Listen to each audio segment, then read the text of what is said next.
why I think they're afraid of what you're like. There are fifth columns, in Russia and China and in India. There's obviously deep states in or penetrating all countries of the world. There's no pure country as such, but these are countries that through their policy actions over the past, especially 20 years, I could see clearly that they don't want to sacrifice their multi thousands of year civilizations on this altar at this point. So they're fighting, I think, for survival, and the fact that they're not playing ball and staying in this cage that's going to be lit on fire, the way they were supposed to a decade ago, is I think part of what is pushing this new Iron Curtain, this intention to try to provoke an excuse to erect a new total absolute Iron Curtain between East and West, while the oligarchy tries to consolidate their situation, their power in the part of the transatlantic bubble that they want to blow up. But the other parts of it aren't really as on board as they used to be. So I think there's this fight right now of what that's going to be. I agree with you to an extent, but I definitely think that countries like Russia and China remain very committed to the fourth industrial revolution within their own countries. I think they see that as being in their national interest, at least from their leadership's point of view, as a way to sort of dominate in the era to come.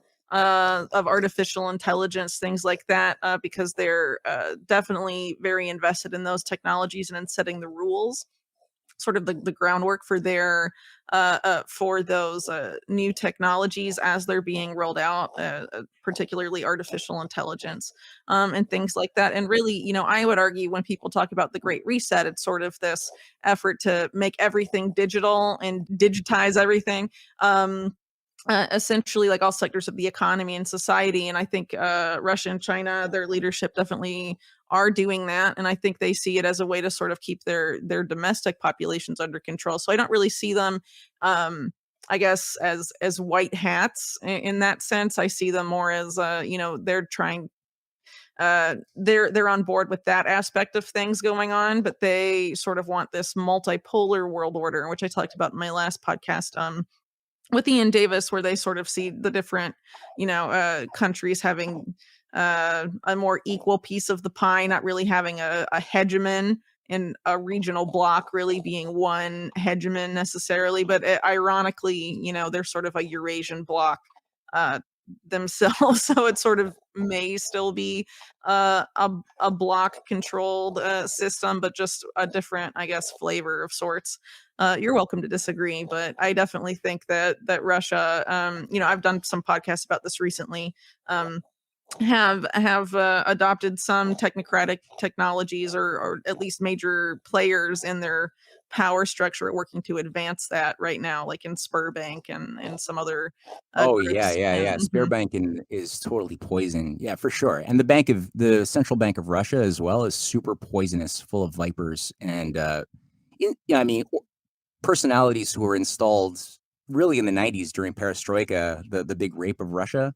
A lot of these figures are still there as IMF directed Borgs. And yeah, the World Economic Forum has all sorts of assets around spare banks, controllers, embedded all throughout the landscape for sure. China as well has their own thing too, like Jack Ma as well. He's a World Economic Forum trustee, the Bill Gates of China. Yeah. Mhm. Um, The and I Alibaba mean, guy. Mhm.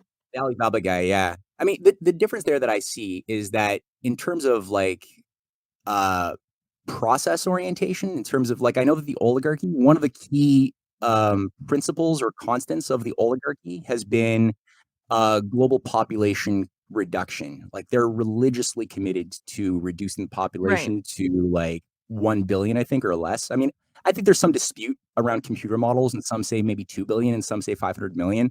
And so they have these like false debates around like, well, what number of death should we, promote and world government to enforce that, as Bertrand Russell promoted world government for the same reason.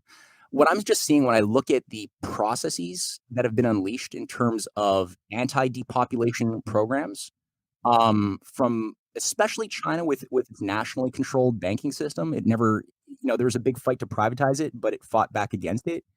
is that there has been a pulling out of like nearly 1 billion people from poverty over 20 years, and a tendency towards Sure. like being able to like just do things that bring people into more states of knowledge and better quality of life and life expectancy, which just runs contrary in my thinking to the Malthusian doctrine of make people stupider and more poor. Like the West has lost 2 years on average under COVID.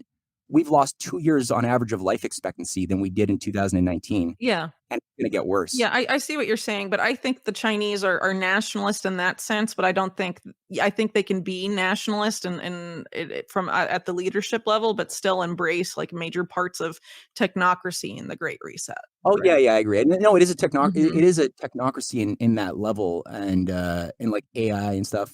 All of these things are there's a fight over how it's going to be used. Like I don't think that a lot of these things are necessarily they're not saying like we're going to destroy AI as a tech, or quantum computing as a tech or something like that. But there's a fight over like globalization 2.0, as Pepe Escobar calls it, Mhm. over how will these things be used, and will they be used to make us all enslaved under feudalism or and kill us, or will it be used in ways that can pull us out of poverty?